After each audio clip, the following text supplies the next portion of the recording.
kunin yung phone niya. Doon yung page niya, kaya sana hindi mo wala yun. Kaya pala si Ayahana, hindi nakapag-live ng mga page sa kanyang Facebook kasi na nasira yung kanyang phone. At ngayon, samahan ko siya kunin yung kanyang phone kasi kailangan talaga ni Ayahana nakakuha yun kasi nga mataas na daw yun ngayon ang dollar sa Facebook. Parang marami. Magtutuman na ba yan? So, thank you kay kay Ate G. Ate G, Ate B. Thank you, Ate B. Thank you so much. Thank you so much. Tulong mo para kay Ayahana na finally, mag-update tayo si Ayahana sa kanyang everyday na live of upload. Kaya may started. So, kumusta ka na pala ngayon, Yaya? How's your day? Okay lang naman, pero And guys, Yaya na ay masaya siya ngayon kasi nga kasi marami ako, may nag-ano na help na. masaya si Yaya na. Thank you Ate B, sa lahat talaga. So, kahit kung sakit yung ulo ko naman talaga si Yaya na. Wala yan. Yung kanyang IRM. kasi nabago talaga ako kakahapon sa kabibiyahe. So, parang sakit yung likod ko, ulo ko. Ngayon ko lang na-feel yung sakit ng ulo. Yung iba hindi napagod kasi pagdating namin doon, nag-ilis na sila doon sa kantin kasi doon na sila matutulog sila Gwen at Bating Kantin. Sino matutulog sa kantin niya? Ma'am Chichi, silang tatlo. Sino tatlo si? Bating, Ma'am Chichi, Bot, Gwen. Sa kantin na matutulog. Ginap- Kasi pinayos na kasi yung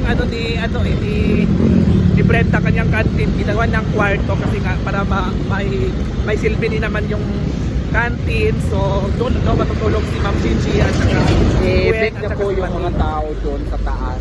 So ikaw, saan ka matutulog? Yung sa kwarto. At Kwarto na. sinabi naman po din ni Madam na may sarili naman akong tulugan doon sa waiting area. Kasi gusto ko naman doon kapag may gumapang, makikita kung sino ang gumapang sa akin. Then, So may gagapang. kung makikita sa CCTV, Makikita sa CCTV. doon. Oo. Para malaman kung sinong makabuntis sa akin. Uy! So yung kamusta ka na yung bahay mo, ya? Ay, di ba naman yun? Ay, Wasak na wasak hindi mo na na yun. pinuntahan yung bahay mo doon? Hindi ko na po pinuntahan kasi yun na. Kaya iwas gulo, gano'n. So hindi mo na talaga pinalikan yun. Kasi ano ka na, iwas tulog ka na. Oo, kaya ano na tayo. Yung ano mo, yung bahay mo doon na tinutuluyan mo doon kay ate. Ano na, pupunta naman ako minsan lang. At nagsisend naman ako, nagbibigay naman ako sa ano. Bigay ka din sa kanya. Nagbibigay ako pang bigas, gano'n. Ikaw na bahala dyan, ikaw na bili Ako ka ng nagbibigay pagkain. ka.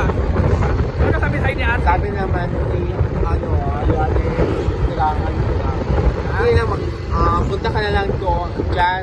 Hindi naman kami ng sa mga gamit ko. Nandiyan naman na yung mga gamit ko. Ano pa yung mga gamit ko, hindi nila ginalaw. So yung mga ibang gamit mo doon sa bahay mo na dati, Andun din, abala na yun, sinuot na yun. ibigay mo na sa kanila sa mga kapatid mo. Oo, ginamit na. So kailan ka last nakapunta doon sa bahay mo? Nung una mong bahay? Ano nung January ata. January pa yun? Ako kasi tinuwa ko yung stove eh, yung gasol. Yung gasol. Saan yung gasol ngayon? Nandun na. Nasa Isla Juan. BFF. Anong sabi ni Madam na bibilan ka ulit niya ng motor? Hindi naman mo motor. Parang gusto niyang Gusto niyang iPhone. bilang ka ng motor ulit. iPhone sana, pero ayaw ko ng iPhone. Ayaw mo ng iPhone. So sabi mo kay Brenda na bilhan ka ng motor na lang, ganon. Ganon lang naman yung motor, 20,000, may 20,000 na naman ng motor. 15K, di ba? So kagaya ko. Kung malaki ang kita, so good luck. Kasi para kung bumalik na yung niya, yung kita talaga, kung normal na lahat yung nasa page at sa YouTube, baka baka may so kumusta yung mo travel mo sa Siquijor? Okay lang, pero mainit, pero ang bakas nandito sa Baga, maraming sandborn. Oo. sunburn ang nauwi at tawag yun yung masakit yung mga katawan.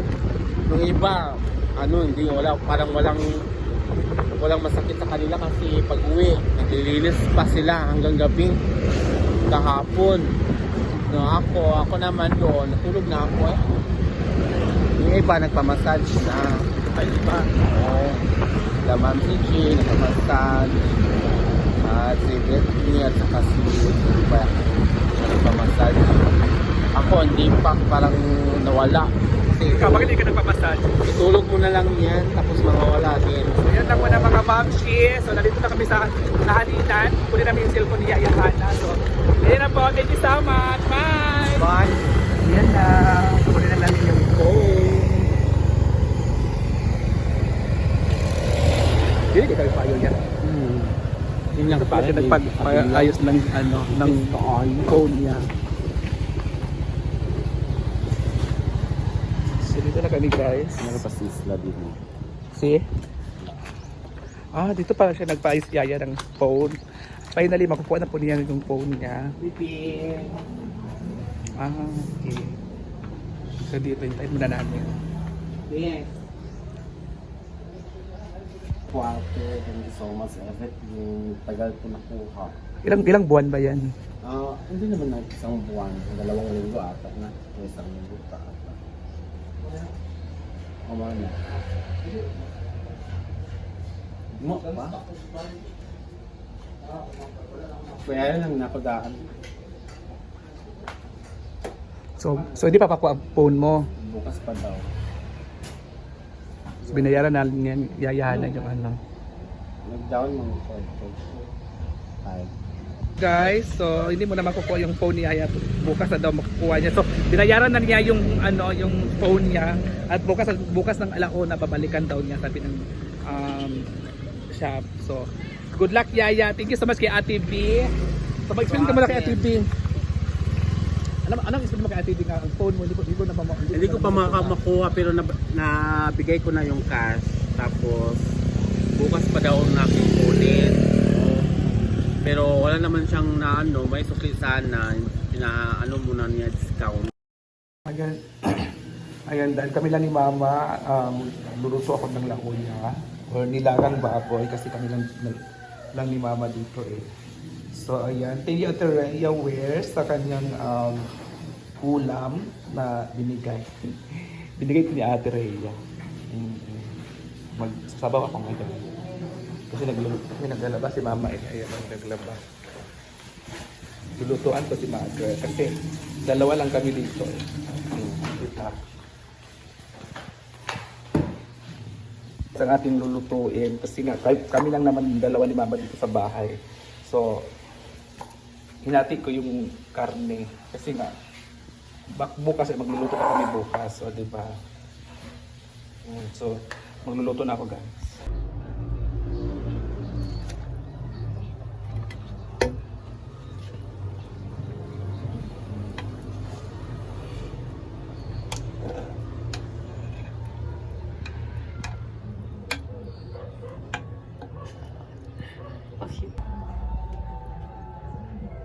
Yan.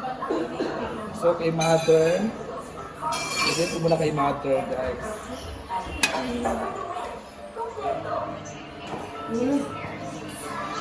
Isa si Mama, kaya ako na siya. Mother,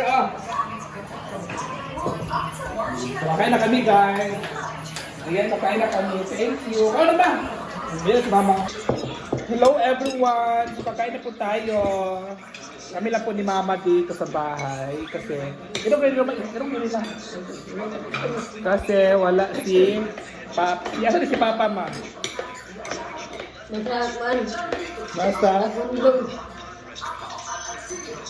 Nasa Lagunglong? Nag-una sa Lagunglong. Si Papa kasi wala si Papa dito. Kami lang dito ni Mama at kapatid ko. So, ngayon, nag-request si Mama ng sabaw na request niya. So, bumili ako ng karne para sa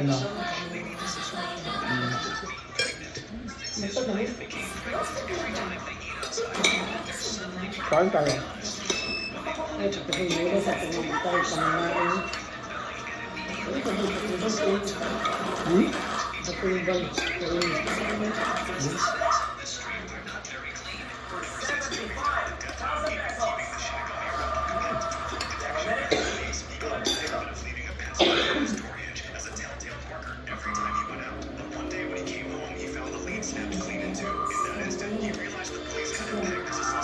Kain tayo, guys.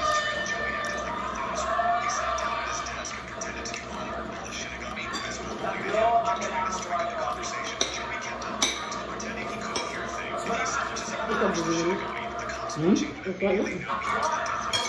Hmm? Ano nga?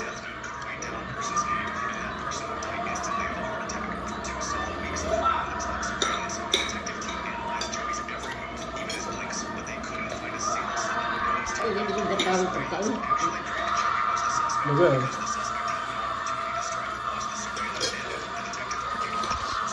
Kain tayo.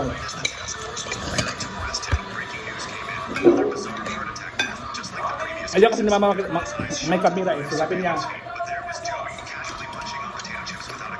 may ginamot kasi ako guys. Baru pas sempat may ginamot.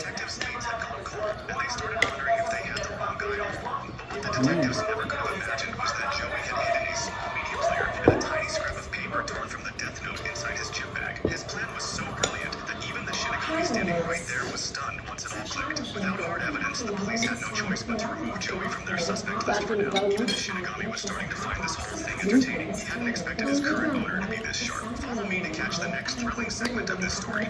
Ever since Joey fell, you're completely stuck in a water slide that's filling up with a lot of water. Most people think that they should try to climb back up, but the surface is so slippery that climbing is nearly impossible. Instead, concentrate on staying calm. You can try to create an air pocket by lifting your head slightly. If the water keeps rising, use your hands to push yourself down. Nagtilis ang yun. Hold your breath until the slide completely fills up with water. Once the pressure has stabilized, try to float down through the water until you reach the end of the slide. You're completely stuck in a water slump. Husband secretly turned on the gas, planning to kill his deaf and new wife to make sure nothing went wrong. He even set up a hidden camera right in front of her, aimed at her face. Then he pretended to make a phone call, shouting loudly about a gas leak and saying she was definitely going to die today. The wife showed no reaction at all, so he pretended to stay home. Ang sarap guys. Outside, he didn't know that his wife had already regained her hearing. The moment he was outside, watching her Kain tayo. with his mistress. To avoid raising suspicion, the wife calmly shifted a teacup, letting its shadow block the camera. That's for me, the husband suspicious, so he and his mistress rushed back home. Inside the house, the wife picked up an ashtray, trying to trigger the smoke alarm. The husband rushed in, and the room was filled with the smell of gas. He opened the windows, then saw her collapsed on the floor, unconscious. The husband knelt down to check on her, and she didn't move at all. The mistress urged him to take the final step, because if the wife died, the camera would need to be flushed. The husband picked up a full knife, ready to stab her. Sige mo sa mga mama. Bye guys, thank you so much. Ate, thank you. Ate, bye-bye.